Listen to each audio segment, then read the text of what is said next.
I'm supposed to say something. I will try my best. Stay tuned. Thanks for coming. It's a Saturday. Happy Saturday. And appreciate it for you joining. It was a while as a community. We haven't done any meetings, but we were doing a lot. Thanks Asror and the Silk Road hosting us, and they do a lot of events. And I will highly engage you to come and join a lot of startup related or in general. And that's amazing, like having this kind of place in the center of the Bay Area and having coming, working here, just meeting people from our part of the world where we share the cultural and some other shared values.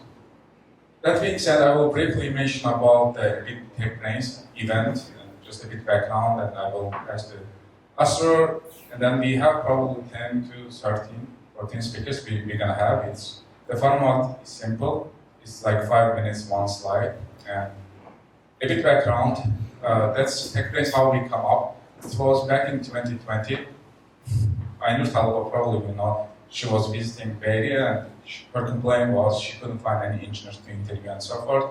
And we came with that idea, and we started the event, and thanks to Anar Amadov, he was working in one of the co-working places, we get the place and stuff. So the deal was you come in 5 minutes, you say who I am, what I'm doing, and so forth, if you need any help and so forth. So it was more like, not like in scale, a lot of people coming and listening only 2 or 3 people. It's more like everybody speaks and everybody knows pretty much, at least 10, 15 people what other people are doing. And we just keep doing that. Then COVID happened, we did over Zoom. And last year we did back in Baku in Azerbaijan, we hosted an event, and we hosted also here. It was in the, which library was it? Some material library, public library? Yes. In Cupertino, yeah. And this year we did in Baku, I think we had also 33 speakers. And that's pretty much last year event for the last event of the year here. And we still have one more conference back in Baku in December for one-day conference. If you will be traveling, you are happy to join us as a speaker. That being said, it's just once a year, you come 5 minutes, one slide, as simple as that. And just intro yourself, because a lot of new faces we see, and we have also a lot of guests coming from New York, from Canada. So just for the event, thank you guys. And I want to thank our organizers, also Elçin helping Nijat. He reached out a lot of people over LinkedIn. Thank you so much. And Rahim, he moved to Miami. He couldn't make it, but he was also helping. And just briefly, I'm going to mention about TechBrains.org. We didn't get much time, but we're going to build the website as well. So one of the key initiatives for the next year for the project building, because now it's taking off in Azerbaijan. Hopefully we can also activate the community here. Probably we'll try to speak to, at least as a community, to do once a month the meetup, but it's more like change the format and all this stuff, see if we can be more entrepreneurial mindset community. That's probably going to be one of the goals. And back in Baku, we're going to try to help some technical open source project founders. And the plan is at least quarterly to do acceleration kind of thing. And the goal is 50 basically, at least if you can help. And there are a lot of resources. Why are we doing Baku? Because we have a lot of resources, and from here we can help a lot here. Unfortunately, we can't help much here as in terms of accelerate all this stuff.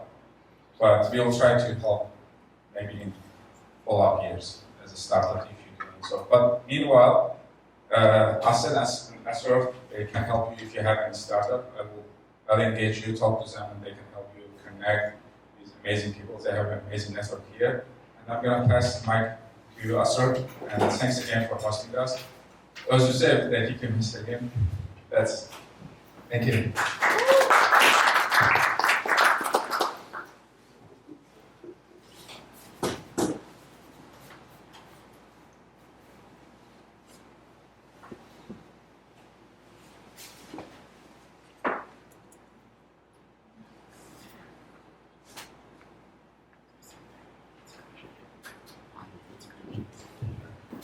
Hi everyone. It's really nice having you here today this wonderful morning. My name is Asror. I'm originally from Uzbekistan. We have founded this place about 5 months ago. we call it Silk Road Innovation Hub. We want it to be as inclusive as possible to cover more countries because we thought, some of you who've seen already here, there are Nordic Innovation House, there are other innovation houses, Swiss Snacks, and supporting the founders from those parts of the world. And if you pay attention, those hubs and places, innovation houses, they are organized by rich countries.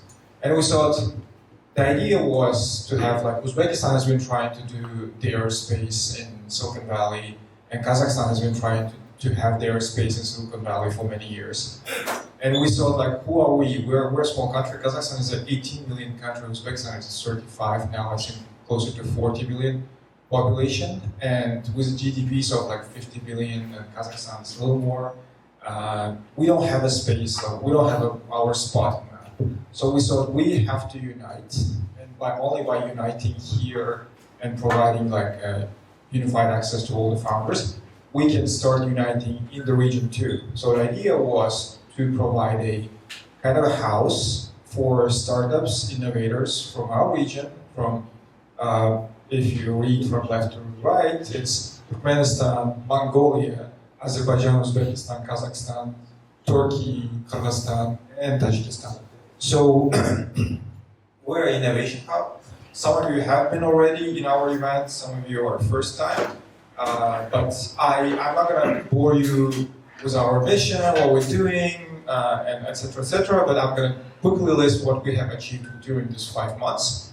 And I'll just mention we are a community building. We're building community of founders based on 3 principles. The first principle is we want to create a community of givers. So our idea is that give first mentality, so that it's not like you come and you say, what can I get? It's like, what can I give to the community?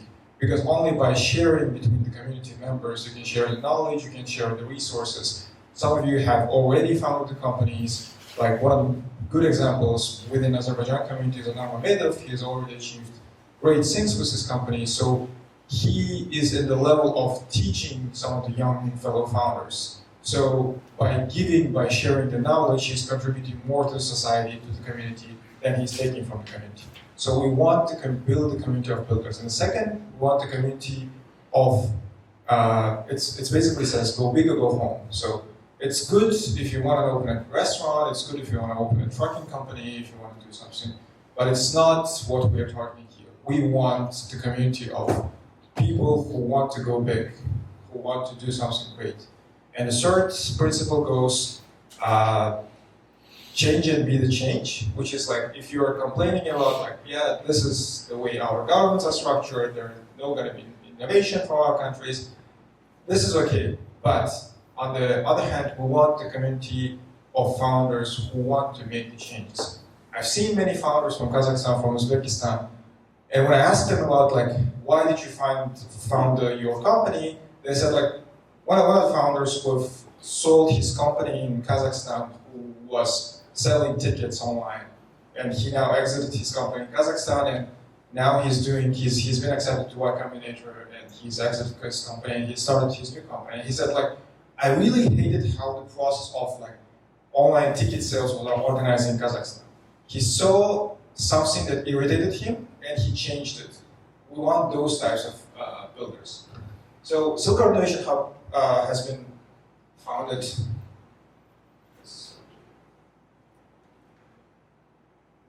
So the idea came in February, we signed a couple of partnerships. We launched in June, we launched our immersion program in July, and the official opening ceremony happened in September because like, we postponed it for so long. And we held one of the biggest TechCrunch startup rallies. This time for some reason, because Azerbaijan booked with Pasha Holding, they booked the spaces beforehand, we couldn't join our hubs, and it would be like 20, 25 startups, but from the region separately we could bring about 14 startups, and it was a great event. And we also started in November 2nd cohort of our immersion program. Basically, the immersion program we do, so I'm going to tell about the immersion program, what we do, But basically, what we have achieved is establish partnerships with key ecosystem players, launch Silicon Valley Immersion Program, organize TechCrunch, Startup Valley, organize pitch competitions with leading VCs, organize Turkish Big Tech community meetup here, hosted 50 plus events, attended by 2,000 plus VCs, engineers, founders, and students, achieved 2.1 million views on regional and international media. So we partner with all those players, and one of them is Innovation Development Agency of Azerbaijan is there. We work with them too. And our immersion program, one of the beauties of the immersion program we do is that Astana Hub selects the startups, 15 startups every 6 months. And it's not only limited to Kazakhstan. Azerbaijan startups can also apply. What they provide is that they go through Draper University, Draper Hero Training Program for 1 month. And after 1 month, they go through 5 months immersion program with us. And for the whole duration of period, they are provided with housing too at the San Mateo, at the Draper University's housing facilities. And this is a wonderful program because like the program itself in general costs about $35,000, but Astana Hub is covering it. The only requirement from the startups so that they have skin in the game, they have to contribute $5,000 for the overall towards the program. And they get 6 months whole immersion program, and they get to be in Silicon Valley for free. They apart from 5,000, they don't pay anything. So we've launched the second batch, and Azerbaijan startups can also apply. During the first 2 batches, I haven't seen Azerbaijani founders, but hopefully in the future they're going to be there. And we've got 40 startups to TechCrunch, and it was a wonderful event. We organized a panel discussion at TechCrunch Disrupt. Some of you who have been there, we served flow for the whole 3 days, and it was wonderful. And Inara Valieva from Innovation and Development Agency of Azerbaijan was also there, one of the speakers. She showcased what's Azerbaijan doing in the field of IT, startups, and technology, and VCs. And it's a great thing Azerbaijan is doing. We organized 3 unicorn battles, and led and judged by the leading VCs in the Silicon Valley. And we usually host dinners here with leading prominent figures in Silicon Valley. Some of them are we've hosted 25 or 30 of them, but some of the key figures, Elad Gil is a solo VC. He's recently raised his 1 billion fund, which is for solo VC, it's a huge money. He serves in some role as an advisor or investor at Airbnb, Anduril, Brex, Coinbase, Deal, Figma, Flexport, etc. And we also had Chris Cox, which is the CPO of Meta. He was one of the first 515 engineers of Facebook. We hosted Yan Xiu, who is familiar with the Web3 cryptocurrencies. He's really a prominent figure in that sphere. And Brendan Reeves, also, he's a general partner of Flux Capital, 2.5 billion assets under management. And we've reached 3.1 million views across international and regional media. And there are ways to measure it. We try. And now the next step is to launch a Silk Road Venture Fund, which is going to work as a venture investments plus venture studio. So we're mainly targeting big tech talent from our region to provide them with resources so that they can start their own companies. I'm going to skip this about the thing. And the founder of the hub is Asad Abdulaliyev. He's from Kazakhstan. He holds Stanford GSV degree, Harvard Kennedy School, University of Dundee law degree. He worked at TaskRabbit, McKinsey. He also worked at Ventures, BeanTech. He's an investor at BeanTech, a VC firm. He sits at the board of directors at major Kazakhstan companies. I myself, I'm a graduate of Stanford Law School, University of Westminster. I'm a lawyer from training. I worked previously at White & Case. I launched 2 startup projects which are still going. I moved more to an advisory role. And I worked at Draper Associates, and I worked at a startup law firm, which is Sankovsky & Partners. In Uzbekistan, I was VP of operations for Hantex Group, which is one of the biggest textile factories. I was CEO of Chartov Mineral Water, which is one of the biggest mineral water production lines. We built the factory from scratch. So that's my experience. I also co-host a podcast in Uzbek language about tech, about VC, to like help the founders to be informed about the latest developments in Silicon Valley. So yeah, that's basically it. Thank you so much. Let's go for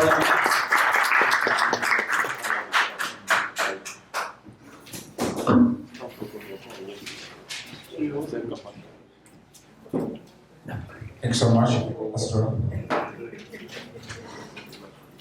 I want to mention Mehdi cannot make it today, unfortunately, with the COVID. But yeah, he shared his love. COVID-19, 2019.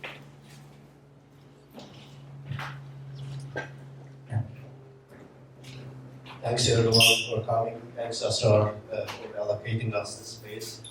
And my name is Elchin Mamadov. I'm a digital forensics analyst at Fortinet, doing cyber investigations, incident response.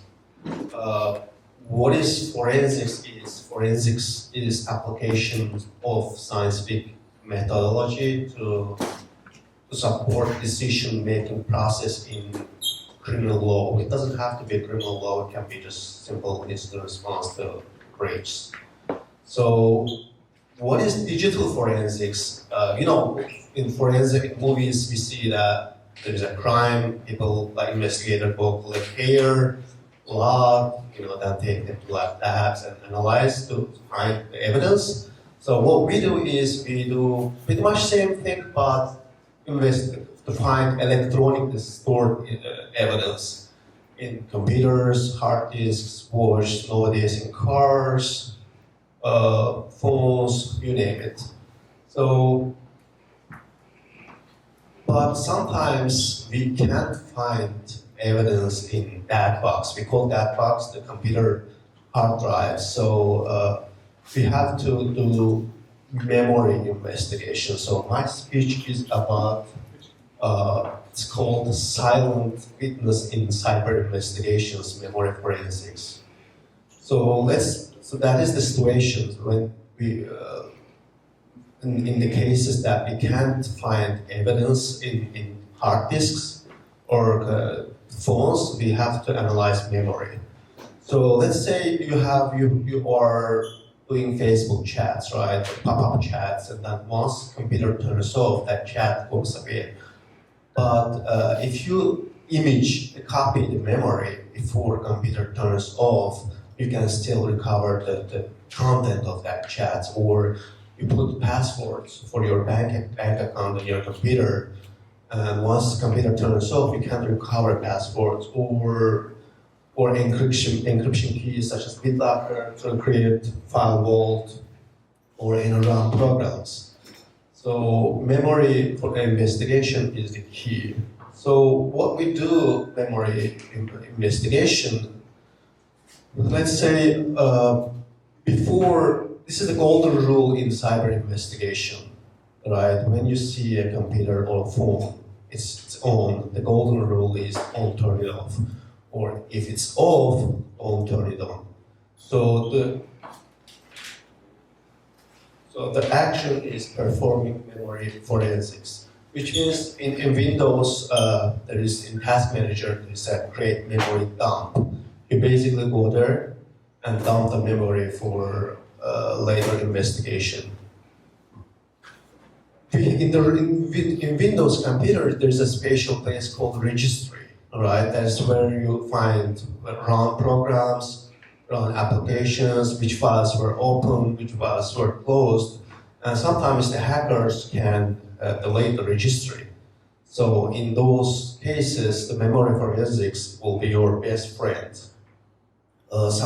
We have some malware types we call fileless malware, which means it's entirely in the memory. So such as rootkits. So traditional anti-virus programs can find certain type of malware, those such as rootkits that is entirely in memory. So in those cases, memory investigation is our best friend. So don't turn the computer off or phone off if you think that's suspicious. So by doing that, we can find valuable evidence in during cyber investigations. For example, in 2014, there was a huge hacking in Sony Entertainment Pictures. So the hacker leaked the CEO's salaries, their conversations, the private information of the employees, and then deleted their traces. So how the investigator found about this hack was based on entirely memory forensics. That's it. Thanks for listening.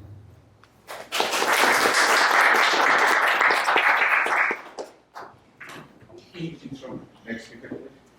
Oh, okay. Our next speaker will be Farid Ismailzadeh. He's going to talk about startup and support for startups. Yes. So my name is Farid. I used to go to university here in San Jose State back in 2003, 2005. So if you had this event back in the days, I don't know if you had anybody here. So it's great that we have Azerbaijanis in the area.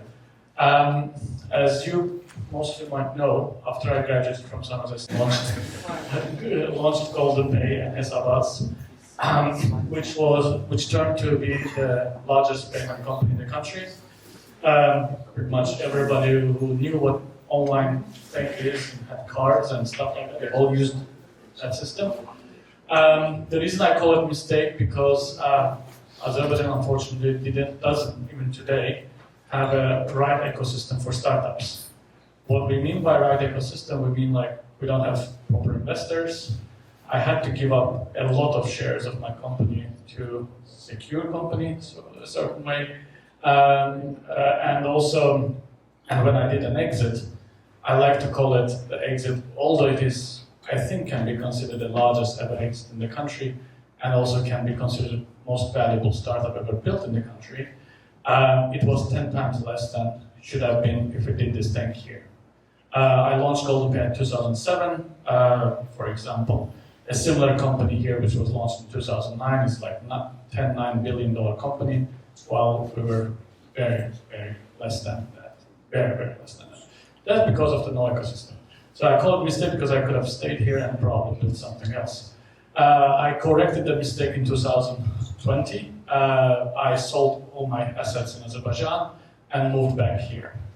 Now what I do is I support startups from the region, mostly Azerbaijan and Georgia, which has a global idea. Nothing local and nothing regional. I don't believe those countries, the countries that we have in the list in the back there, and none of those countries have enough potential to build something big that is targeting that country. They are too little, also. Even all of them together is too little. I'm just going to be honest with you. So I do not think that unless these people who are doing those businesses there want to do that business for lifestyle reasons, I don't know, ability to travel whenever they want and dress up the way they want and make enough money to feed their family, they should not deal with a startup that is for Azerbaijan or for any of those countries, just country-based. Maybe except Turkey. Turkey is a big market. We know that you can build close to unicorn, maybe unicorn projects there. Other than that, nothing. So I support those companies who have global ideas that can do something really interesting, and I invest in them to have a prototype over there. So they build a prototype, and I help them to move to the United States. For example, is Arif, who's sitting over there, one of the companies that we have in our portfolio. He's trying to solve the problem of posture, and basically I was one of the first investors, which at the end of the day we had a prototype. Now, as you can see, he moved to the United States, he's here, and we're raising additional funds and trying to go global from here. Another startup I have from Georgia, which invented a material that doesn't burn. It's a textile material like jacket that I'm wearing, but you cannot burn it. We're currently talking to electric vehicle companies to wrap their electric batteries, so in case they catch fire, nothing happens to the car. It's $160 billion market. It's quite big things. So those are the things I'm dealing with. There are 5 of them, and I'm helping them to come to the United States and go big from here. My goal is to create at least 2 unicorns in the next 5 years, hopefully, from my portfolio. The way I do the things, he mentioned venture studio. So I do the things through venture studio that I have. So I don't believe in accelerating programs, and I don't believe in incubation programs. I believe in venture studios where you are hands-on involved with the startup.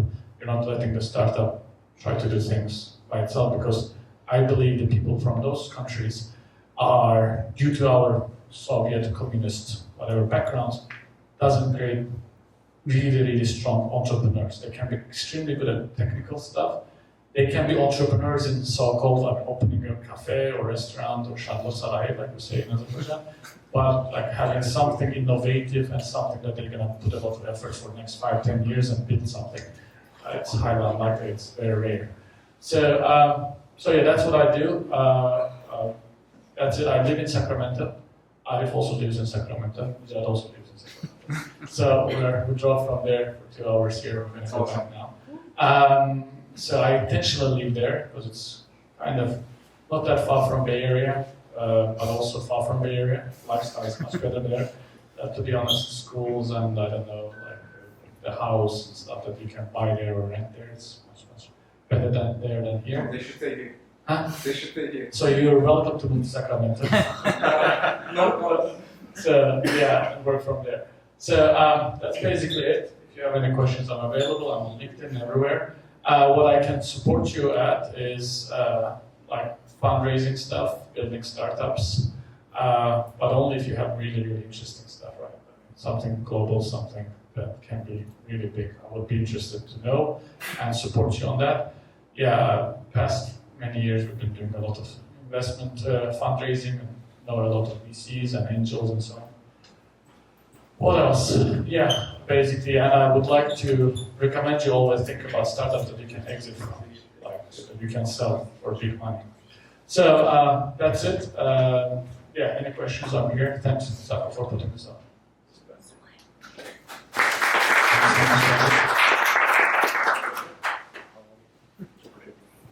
Next we have Kenan. He has his own, maybe slides. We're going to briefly talk about plug and play. He works at plug and play. So I'm going to switch. So basically, this is not my slides, but it's plug and play slides.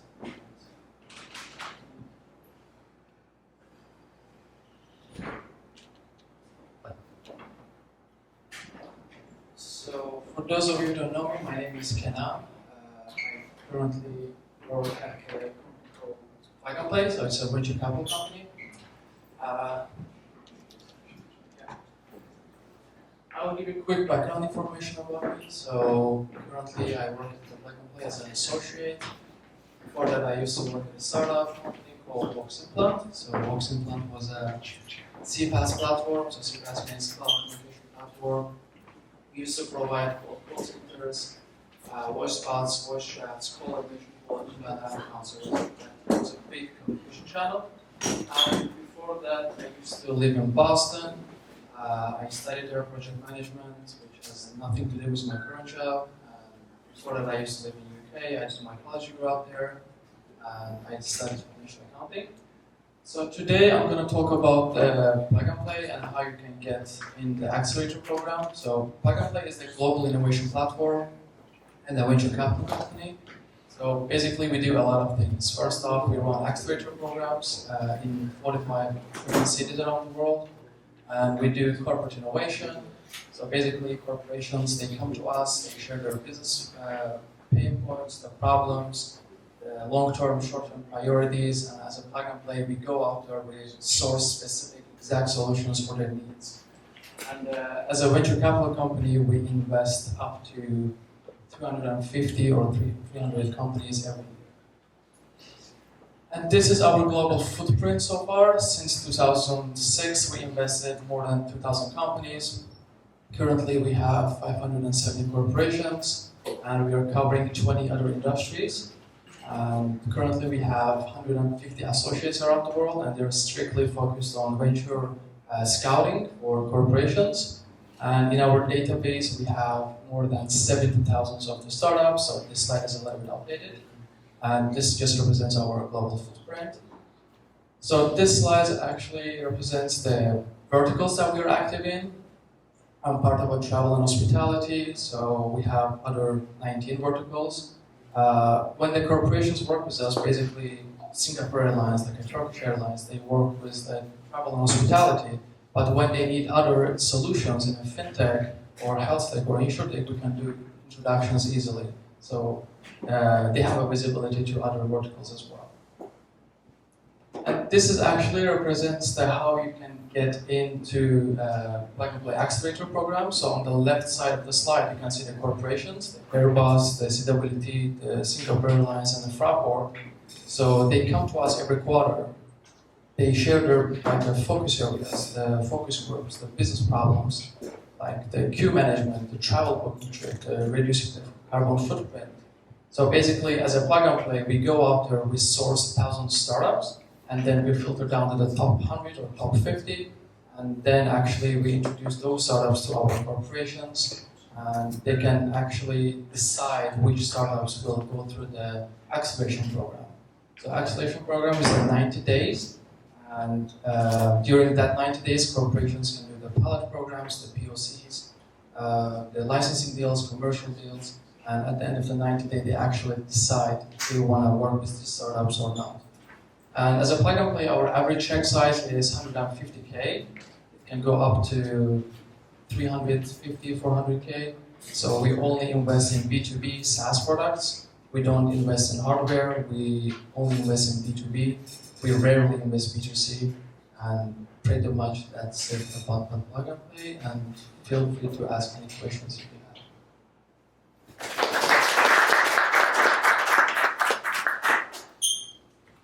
Thank you, Canon. Next, we have Rasmin, please.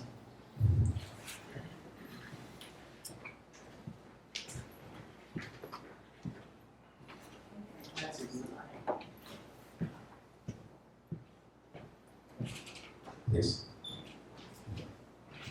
Oh, I only have one slide. Do I need it? Do I need this? Oh. Hi guys. Many familiar faces, some new faces, so really glad to be here. My name is Yasmin. I came originally to the US in 2011 to a boarding school and then studied here at Stanford. Studied energy resources engineering, petroleum engineering direction, very Azerbaijani mentality. But then, being here, I realized there's a bigger world out here and it's not just oil and gas. And so had a dream of having a company one day, having a startup, but kind of was a late bloomer and took me a little bit longer than some of the startup people that start companies at Stanford. And so what I'm going to talk about is starting a vertical SaaS, B2B SaaS company from scratch, and how to do it as someone who probably thought I could never do this and not really being the most qualified or the most well-positioned person to do that, right? And so when I worked in finance, I used to work in investment banking. I covered industrials, and my focus was paper and packaging. And so during the diligence process, I saw that this is an antiquated industry. There's a lot of room for innovation, for collaboration of packaging manufacturers, to brands, right? I always had this idea, but having an idea is one thing, right? A dream without a grind or a process is just, it's just a dream. So I'm going to talk about the process of starting a vertical SaaS company from scratch and how to go about it in a systematic way, right? So if you have an idea and if you want to work, let's say you have an idea about starting a SaaS company in construction, really any industry, first of all, you need the people to do that, right? You need someone who's going to be dedicated to the business, the go-to-market, and you need someone who's going to be dedicated to the technical stuff. But creating an idea in a vacuum, that's not really the best way to go about it, right? You can't do everything alone, and that's something that I realized very early on in the process, that you need to go and you need to talk to people, you need to talk to customers. And so you can't just show up and talk to people without anything, right? And so what you do is that, at least what I did, is that I gathered 25 advisors of really seasoned people in the industry. But nobody wants to give you quality advice for free. And so if you don't have money, what do? So you sell them the vision, right? You interview them, and you give them some equity in the company for their time and their effort. And as you discover the key pain point, you need to prioritize. What's like the 2 to 3 feature of the SaaS product that's really going to kill it. So you need to be really careful about what you prioritize and what you think is important, right? And so as you talk to customers, you talk to advisors, you also have to build fast because you're fighting for existence and your money is going to run out. And so we currently at my company, right, we serve packaging companies and we serve consumer packaged goods. So anything you see in Sephora, anything you see in the grocery store, that's like our kind of market, right? And we essentially started building an MVP from scratch by listening to customers and not focusing on what we want, but solving a real problem, right? Because a lot of companies that I see in the ecosystem, I've even seen my own friends, they were solving a problem that they created, not the problem that customers wanted, right? And so as you start building the MVP, you need to really put the product into the hands of the customers as soon as possible, get the feedback, and then kind of like a cake, keep layering and layering features to grow it into something bigger, right? So in the current environment, we're way past companies that have like a cute product and no customers and you can raise money, right? We live in a world where you need to really make a business work, make a profitable business as fast as possible. I worked for a founder who raised $400 million and the company is hearing its bankruptcy hearing next week. So I learned the hard way of how to really build a business that worked by seeing a business that didn't work at all. And so happy to mentor, happy to help anyone, through my journey because I definitely never thought I would be the person doing this. So, if you have a dream and you want to work hard towards it and build a vertical SaaS company, I'm happy to be a resource for people from our region. So thank you so much, guys.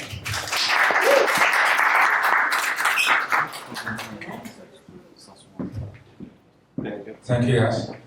I know you won't show up for events. Thanks for making today. Oh, Appreciate it's it. okay. Yeah. If a founder shows up to too many events and I've given that to you, that's not a good founder. The founder needs to work. Yeah, appreciate it.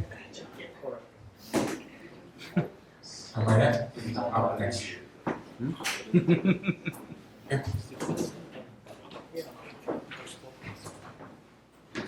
Yeah, hello. I'm Samaya Habibova, legal tech startup founder in Azerbaijan. I'm gonna talk about based on my own journey. Imagine a world when you start a business. Imagine that you're starting your business in a world where the ground is always shaking. That is how you feel like when you start your own business, because volatile markets, rapid technological advancements, and fierce competitions all make you feel like you are walking in a tightrope but without a net, right? But don't fear, aspiring entrepreneurs. While the challenges are real, but the opportunities are even much greater. With the right mindset and the right approach, you can not only survive in this turbulent landscape, but also thrive. But first of all, you need to take into consideration some crucial elements. Like, first of all, you have to become a master of adaptation. Think of yourself as a chameleon and be always in a harmony with environment. You have to learn always, constantly, market trends, your customer needs, and your competitors' strategies. Only in this way you can survive.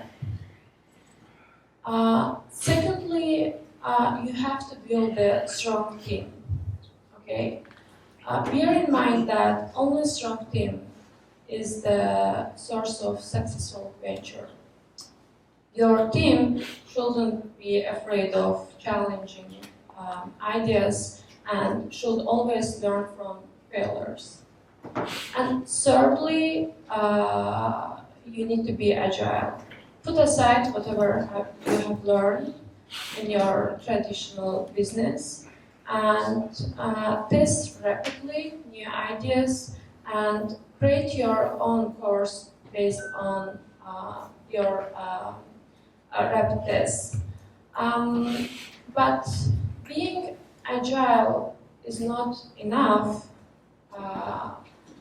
you need to fuel your innovation engine with data-driven insights. Well, why I put this picture here, you have to look at that lighthouse as your data, okay?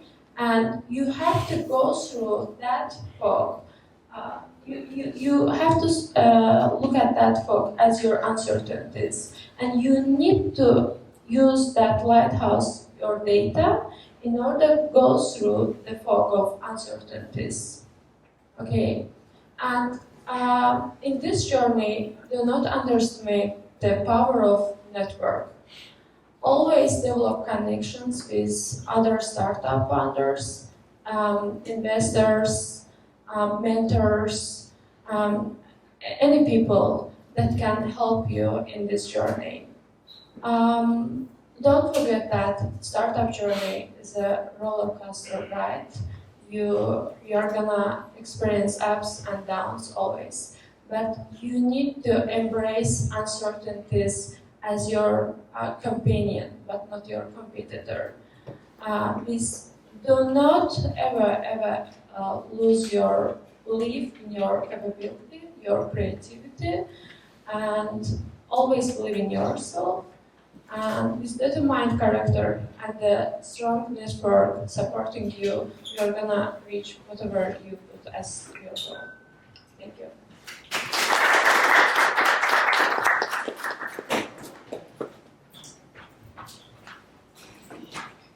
Thank you, Samuel.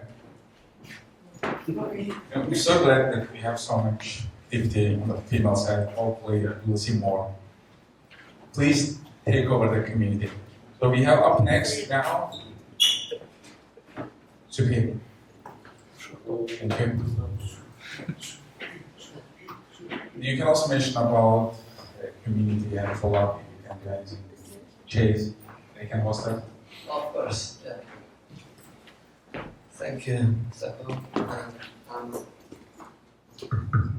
I'm really happy to be here. I have your trust.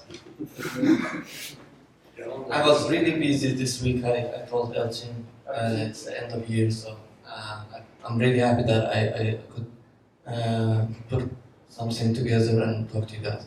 So I pick up the topic automation versus manual testing, but I want to talk about the fear of the people who's in the market, new and like junior, or thinking about to move into this industry and work, and they really scared and have a phobia that, okay, if I learn manual testing, all these automation tools and projects will take over our jobs. But it's not the case. So situation is the false assumption and the phobia about automation taking a manual tester's job. The task I made it here, underestimating the complexity of the human interaction and different scenarios. And before that, I want to mention, for those who are in the manual testing and or thinking about going to manual testing as their journey for a career, there's different type of testing. So if you think about device testing, hardware testing, embedded devices, we do need people. We need human interaction to be able to validate and verify different scenarios. So there is no automation for a VR set. So you need a human literally put the VR set on his or her head and test the different scenarios. Or all these new cars have CarPlay. We manually test all of them. Actually, I got caught in the conversation with Sako. I didn't mention about myself. It just happens. I'm actually a software engineer in test in JP Morgan Chase. I do have a different diverse background. I worked at Apple and digital mortgage industry and many other projects. So when we come to the point underestimating the complexity, and I noticed that everyone mentioning traditional way of Azerbaijani. Let's think we have a customer, imaginary customer, Natik, and so he is interacting one of the applications, and all of a sudden he sees a message from his mother, Natik mama kurban eve gelinde çek, for example, or from his fiancé. Where have you been? I've been calling you all day, whatever. And he's in the alarm state, and all of a sudden, in the middle of the stuff, he goes back to the message or call. It can interrupt the process of whatever the app he was working or the using. For example, whether he was in a banking app or a gaming or a different, could be a different retail app that he was using at that time. It can happen and it can interrupt the process, and you can see a defect. So we do need humans to test this kind of scenarios. So I have to get my results. When it comes to the banking, it's one of the hardest areas, industries to automate the full process. Each person has a different type of accounts. Checking account, saving account, credits, business, and each one of them supposed to have a different transaction. It's to condition all these different users with these accounts and to automate it, it's close to be impossible. That's why we definitely need manual testers on that point. But automation is always the way that all these corporations trying to move because of the fast pace. We're trying to deliver faster, we build faster, we deliver faster. One of the tools that I worked as an automation tool at Apple, it was Apple Tools. It's an AI-based tool that we would compare different images. We would visually, we would do a visual testing. But we still need a human eye to validate those. For example, it would do a pixel level validation on two different pages, for example, and you have hundreds of pages, and it would do a small defect, and you would think that there is a failure or something, a bug, but it's not actually sometimes the case.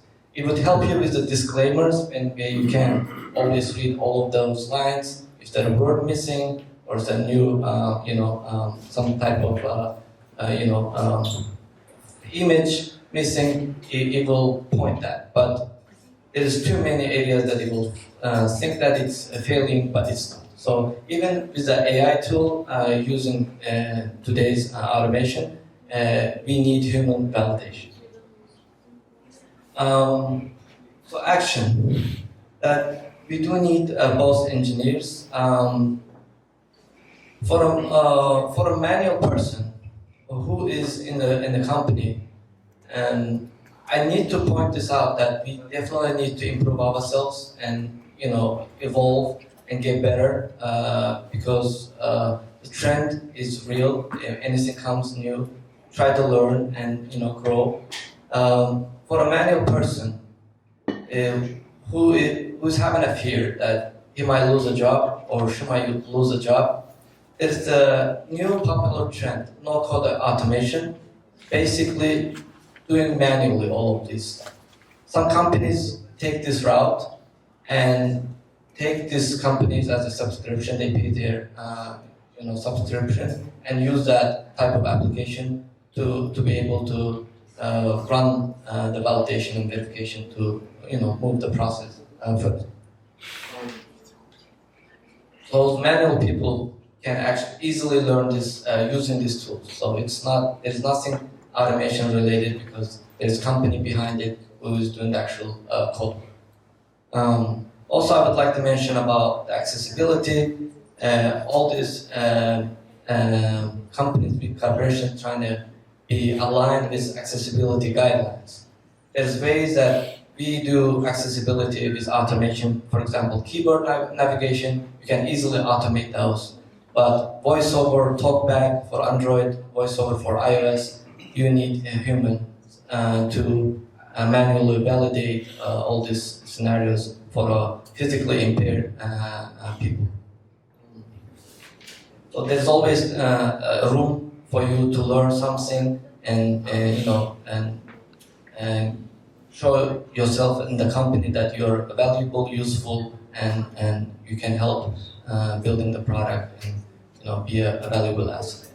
So the last one is kind of wrapping up the stuff that work in harmony, find areas you can help. So all the companies, even my previous experiences, I would see, if I see a need and there is a demand and someone has to volunteer to learn something, I'll be the first one, always. It's something new, even it's more technical level, it needs a senior level software engineer. I can quickly learn and do it. I would definitely be the one of those guys. From the movies, you can probably remember anything that you say like yeah. So if you be that type of, you have that type of mentality and trying to learn and help when you see the areas your team needs help, it will definitely take you further. So with that regard, I would like to conclude my presentation. But we also, as a company, JP Morgan Chase, trying to show the different companies and the communities that we're not just a bank. We are an IT company.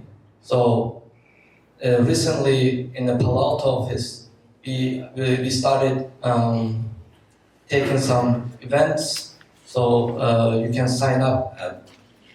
For us, it's like somebody is supposed to be from the employee side that you will have a connection. But luckily, I can do that for our next big event, and we have a big hall, so we can host a really nice big event. So that will conclude my presentation. Thank you so much for listening. Thanks, Subhi. Up next, we have Anurag. Thanks so much for joining. As organized, we haven't done really good job in terms of sourcing. Thanks for joining us.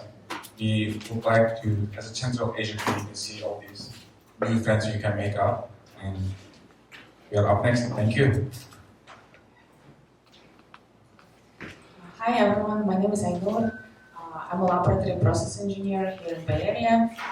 What I do is basically, it's kind of different from manual automation testing that the previous presenter presented. What I do is basically I program those robots. As you can see on the image, this is Hamilton Vintage. And I program robots like this. They're called liquid handling robots. There is many different types of robots. There are Echoes, Hamiltons, there is Bravos, etc. So what those robots do is basically they help operators and scientists in the laboratories replace manual tasks. So if someone is, basically here I have a 96 PCR plate, and what scientists do, they take pipettes and they aspirate and dispense different types of liquid manually.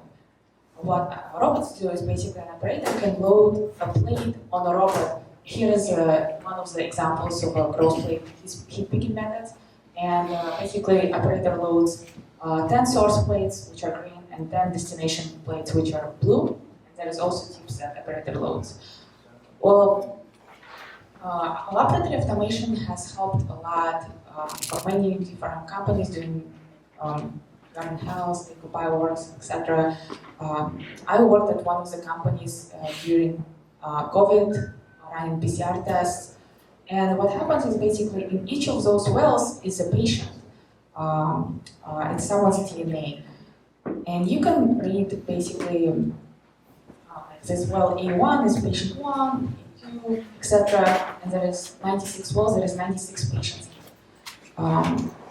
So what happens when the operator goes through different robots, they might make a mistake and they might place a plate incorrectly. They might flip it, or they might mix patients, and then what happens at the end is this operator error causes wrong diagnosis.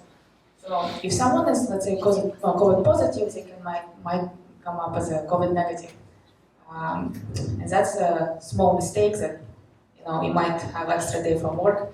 But let's say when it comes for 23andMe, if you submit your saliva for testing and you know that you're, let's say, I know I'm from Kazakhstan, and then it turns out that in the result I'm from somewhere like Europe or France, and I know that it's a mistake, right? And it's not as bad.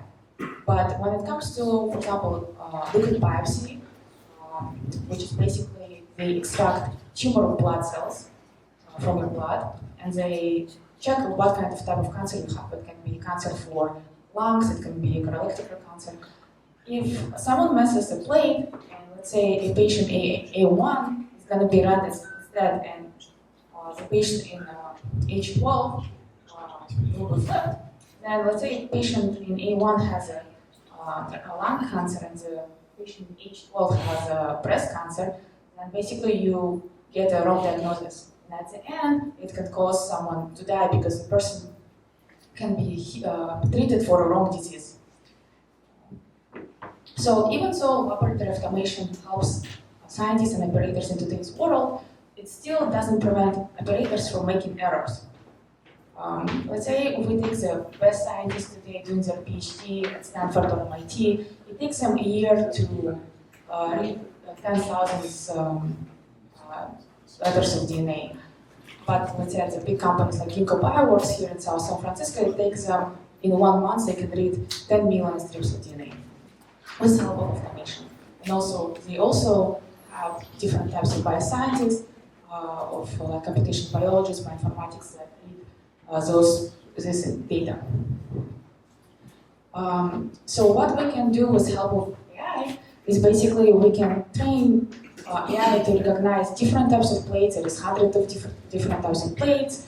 We can train AI to recognize what kind of liquid is put in them. We can train AI to which positions you have to go on different protocols. And with help of AI, we can basically make a real quick check before operator runs the protocol. Once the moment in between, in a split second before they load plates and then they run the protocol, AI can basically check if there is any errors or any mistakes made by operator before continuing with the protocol.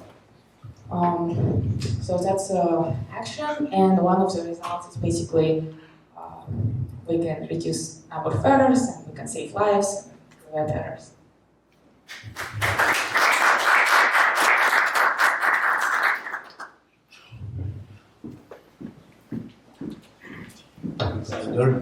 Our next speaker is Shamil about app security, but we're gonna have a lunch break in about 40 minutes from now.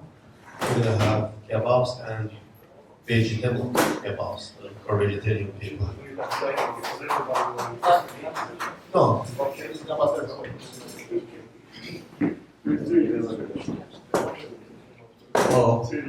So guys, firstly I want to thank you for organizers for organization this event, and thank my friends Sako and Elchin invite me here. I'm Shamil from Azerbaijan, Baku. Today I'm looking forward to discuss open source application security tools in DevOps, fintech companies, and where I work in a former company.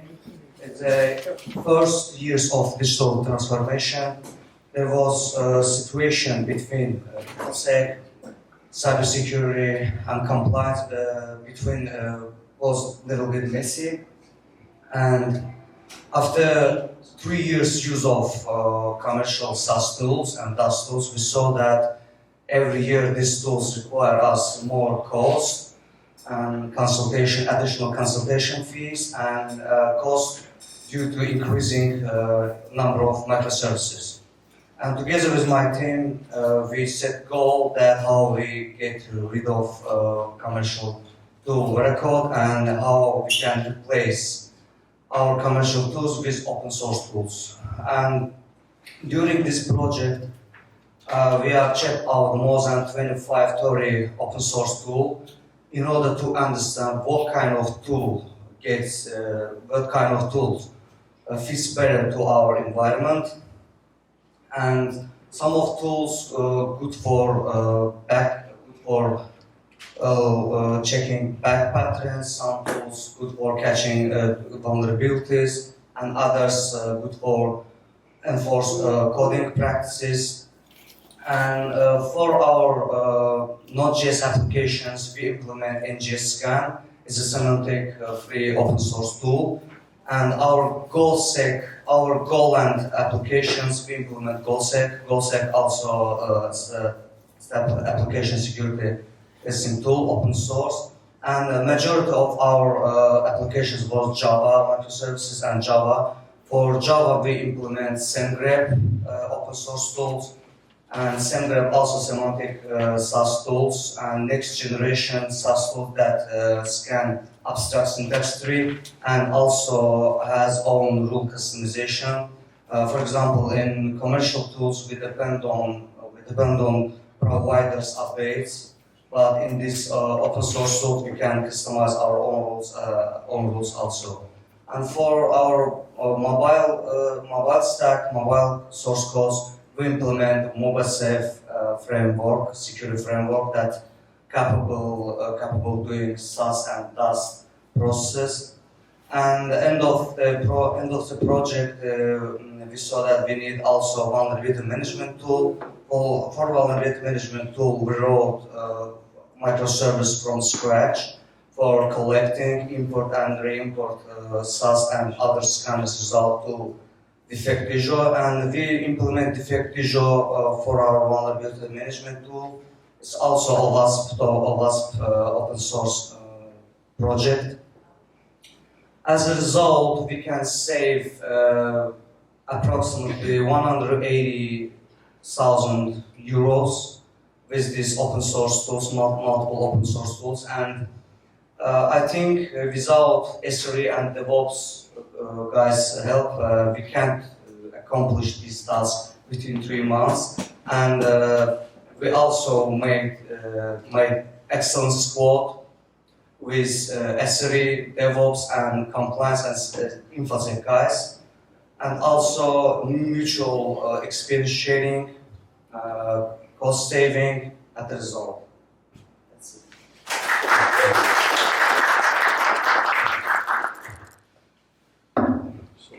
Who's next?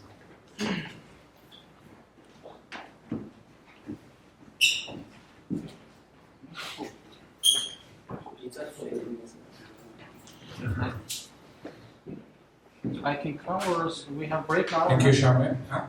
I go or we have break here. Oh no. No, we don't How have. you guys do? You want to break or you want to continue? Oh, okay. Four people left, right? 4, 5. Yeah, let's get deep. Let's forward. Sounds good. Up next, Nijat. Thanks, Shamil.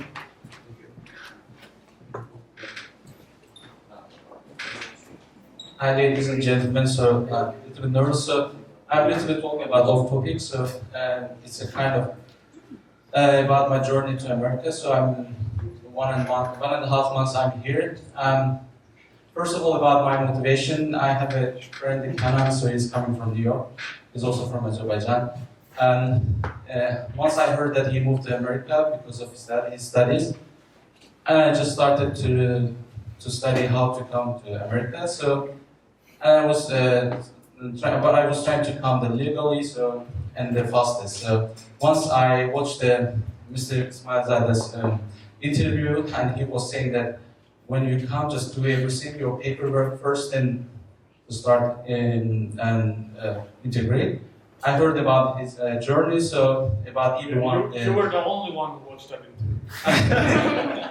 EB1 extraordinary. So I checked. So I made some study. Of course, I had some consultations with different lawyers. Some of them said that you might be getting or not, and it's better go to EB1, 2, and national interest waiver, which is a little bit longer. Like you have to almost wait for 2 years because of backlog in the anyway. So then I focused about Mr.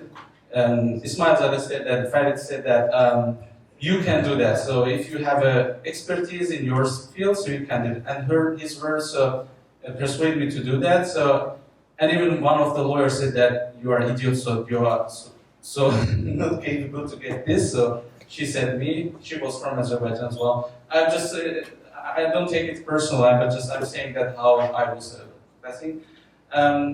Yeah, so I made like 3 months study, like from the YouTube videos, like self materials, of course, watching the lawyers' YouTube channels, not all free, and also then I started to build up my profile, like and also collecting documents, evidence about myself, then submitted, and of course Canon helped me in terms of logistically, so he could like accept my. I was living in Germany. Yeah, about me. So I'm just from Azerbaijan. I lived 6 years in Hungary, 2.5 years in Germany, and so I was applying from the Frankfurt. So Canon helped me logistically, so accepting my folders, attaching money orders because the immigration office only accepting money order or anything else. I don't have account here. So he supported me, and I applied for premium process, which is you pay additional 2.5K.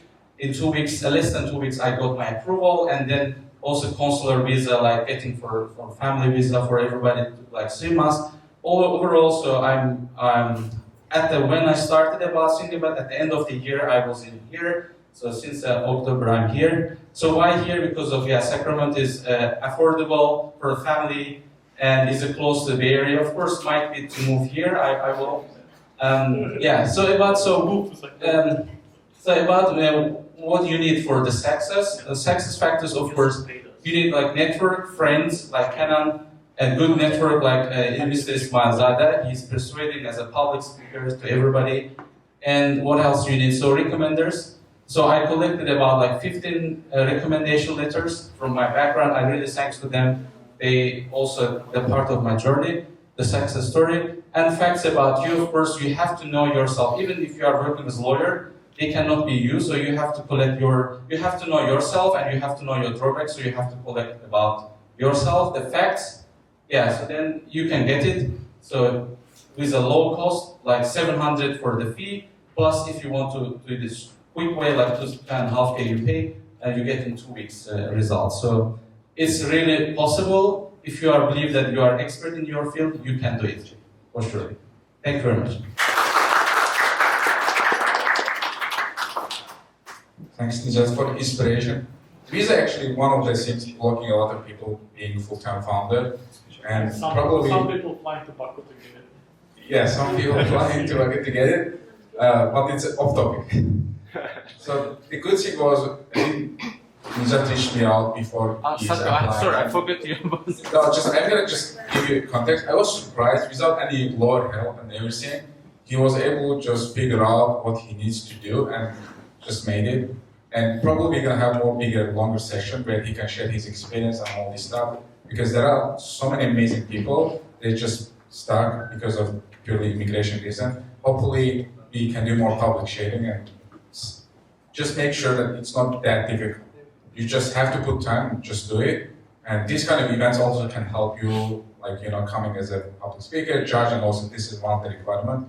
And this could be also good exercise, and it should be also helpful. So thanks so much again, Nija. Thank you, Rosh. And Sat also said that you need to come. we have next speaker, Orhan. Mustafa, thanks so much. Who's next?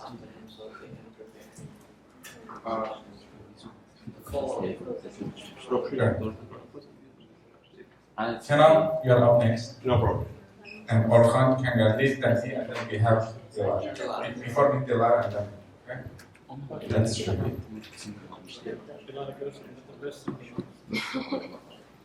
Thank you. Hey everyone, my name is Orhan. So I moved to US 5 years ago and started to work as IT support. I just decided to start with SIC support just to get more familiar with IT field and to decide where I want to move on. As an IT support, so it's the foundation of IT and would start to realize what you want. And I started to work at Netgear here for 6 months, and then I moved to LinkedIn, which was a great experience here. And my next project was at TikTok, and now I'm working at Meta as IT support. I would like to inspire all the newcomers. I had lots of conversation with newcomers newcomers who decide to move to IT and wasn't sure if they can do that. I just wanted to say that they can do that, and even though if you're not getting help as needed, so you can do it yourself as well, just to take more time to do that. And I have lots of difficulties in this field because I wasn't getting enough help from my team because they're so busy and didn't have time to teach some stuff. So everything comes with confidence, and confidence just turning back to experience, which is important in our field. One of the difficulties I had in that Meta was we had a very difficult issue with the user for the critical issue, which was very important for our company. And they were blocked for a week, and they just getting closer to the deadline. And my manager just asked me to take it over since it's been a week without any resolution. And I took over the case and I started to seeking help from anyone else, but they all were busy.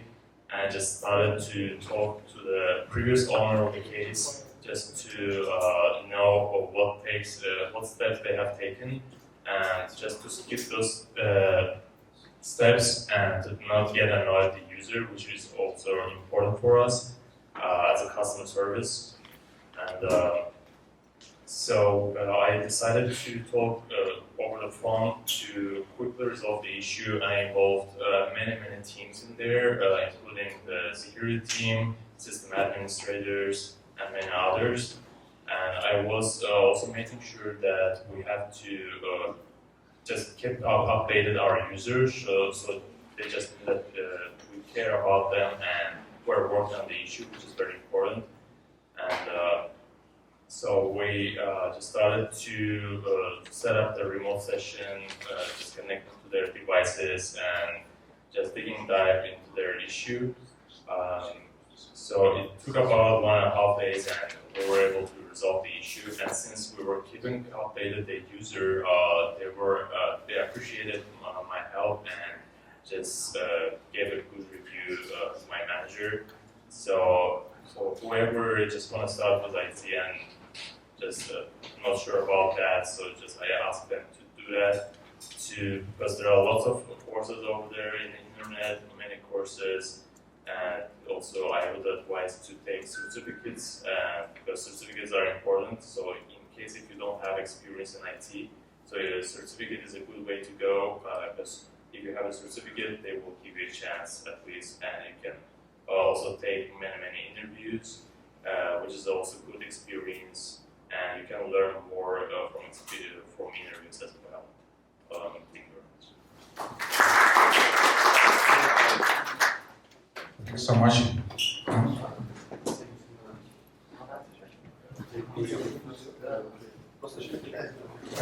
Yeah, sure. Thanks again for coming over New York just for the event. Definitely. Hi everyone. So my name is Ken, and I'm from Azerbaijan, and this is my fifth country I'm working. I started from Poland, then I moved to France, then I worked in Germany, and now I'm working in the United States. And I am working as a software engineer at Bank of America. So the main aim of the coming to here, because when you hear the bank, someone as a software engineer is working at bank, one of the things comes legacy code. So much code that nobody knows how it works. So the second thing is like Oracle, must have. And the third is SQL queries, which is like 2,000 lines, select starts, and then after 2,000 lines from finish. And fourth means very difficult business requirements, and actually nobody understands what's going on to make some features in implementation. So it's my first time I see like so much letters in one place, RDBMS. So that means like Relational Database Management System. I just wanted to give attention on that letters that right now the very huge companies who is working with the large data set, actually they are moving to NoSQL. So right now, in the current time, it's possible to move, especially for one-to-one relationships and one-to-many relationships, to NoSQL. So that was the journey that I want to speak. Maybe some startups can implement that pattern or approach to their tech environment as well. So the problem in our case was that we had like very huge dataset, and before, like as a software engineer, before starting to you ask the question to yourself that do you have more read operation or write operation? So in our application, we had more read operation. So that's why we wanted to give more space for the read operation to make it much faster. And in the previous slide, we had like servers in different locations. And if you were going to change the server, then you're getting the timeout exception. So imagine, because the Oracle, so many joins, so many SQL queries. And then, as a team, we started MongoDB to investigate, and then move the logic to the document base. So which means that, let's take one example. For example, you buy the product from Amazon, and then you have the review section, right, for each product. And if you like to click to see more reviews, so in that case, you don't give one more call to different tables to page and rank it. So everything is gonna be in one documentation. And if you're gonna have like products, and then each product have the reviews. But in that case, we have the limitation on document base, right? So we are storing everything in one place, and that gives a less capability to store a more huge data. So in that case, we say that let's keep 10 top reviews each product. So if we would like customer would like to see more, then we will have more documentation for the different reviews. To have a clear path to the profit. And unless this person, like investor likes a person. So investors invest in people. So the first thing is to be convincing and to show the clear path to the profit. And what I really suggest to startup founders is like, for thinking as an investor, is go to the bay, look at the yacht and think that one of these yachts is actually yours. Go to a big hotel, lobby, buy coffee, and think that you're living in this hotel, and think, okay, I'm an investor. I have this amount of money. Why I should invest in this guy? Yourself. What is special about him? There's like thousands, hundreds of thousands of investors, of startups. So first, try to think about yourself as an investor who is going to invest in your startup. Let yourself be lazy sometimes. Actually, it's really good for a brain sometimes to stop running away and just think about like, okay, today I'm gonna do nothing. And the best ideas are coming at that moment when your brain is in recharging mode.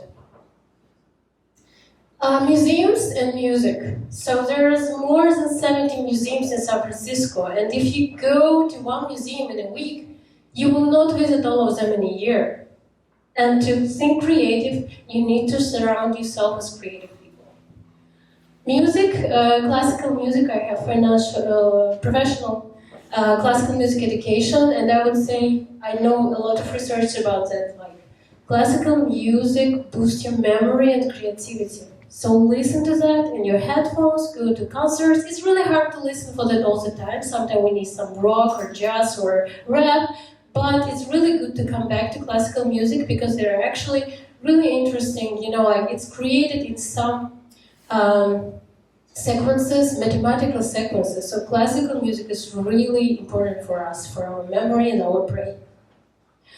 Learn body language to see how people really react to our ideas. Like there's a lot of network events, and sometimes people come to me with some ideas that sound really crazy. And of course I would say like, oh, that's amazing, just go for it. And of course in the United States there is culture of saying that everything is perfect. But if you learn body language of your opponent, you will know the real feedback from them.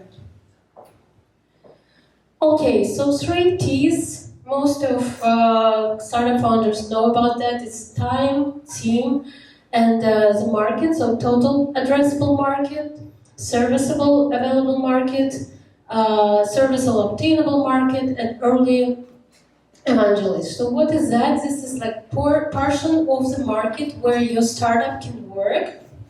And then what I really encourage it to sometimes to step back and think, okay, is there any other market where I can also sell my product? Because you know that Frisbee actually was a pie container. So Frisbee we play, it was actually a pie container. And there's a lot of examples like that when the companies, big corporations, first started as something quite different.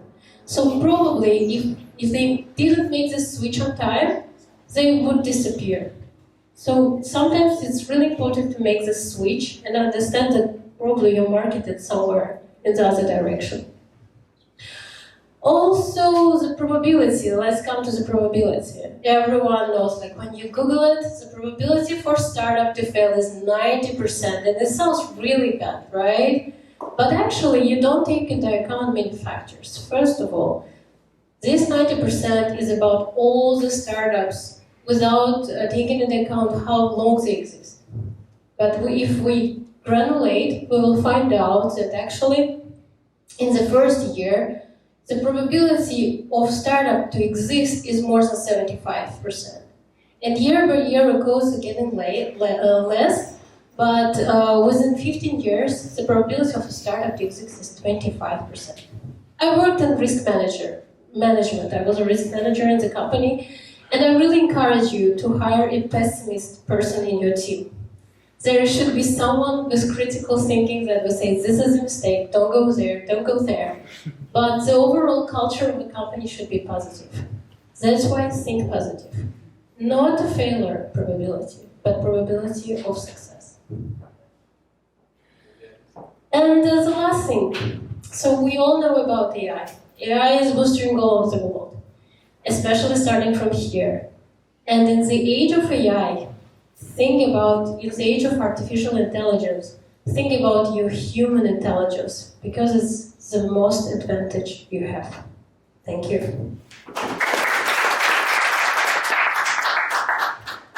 Thank you so much, Dara. How's everybody doing? You enjoyed? You had a good time? Great. No more talks. We are done. So the plan is now we're gonna have a group picture. I know a few friends has to go. Thanks so much for seeing the game. And we will have a record and everything we're gonna share, all the pictures. And there is a WhatsApp group also, mostly for Azerbaijani speakers and all this stuff. And then we have another mostly mixed community WhatsApp group, and there is also one from the Silk Road Telegram group. So if you are not connected, feel free, we can add you in all the places and you can hear about the next event. And just try, if you make time, to come and see just what's going on around. Share the video also online. Oh, online? Yeah, video. Do you want? We can cut you. I know. We can edit it. Never going back to building the best company in the world. Yeah, the best ecosystem. Yeah. Changes. We do everything. AI. It was offline. ChatGPT will do it. Actually, Farid had, I don't know if you haven't mentioned that he had an amazing 3 days event and 100+ people joined over Zoom. Angel investment, some amazing people from here. They were talking about angel investment and they are building some community angel investors. And that's really amazing because startups, they can create and all this stuff, but then if there is no really funding, it's going to be hard really to do even anything. Like, especially if you are building something AI, you need some money to pay for the computer. You can't just pay out of your pocket. So that being said, thanks so much again, sir. And thanks you all. I know a couple of friends were traveling, it's end of the year, and a couple of friends just were taken here and there. But hopefully we will have more and more. This kind of, at least once a quarterly, we will have something together.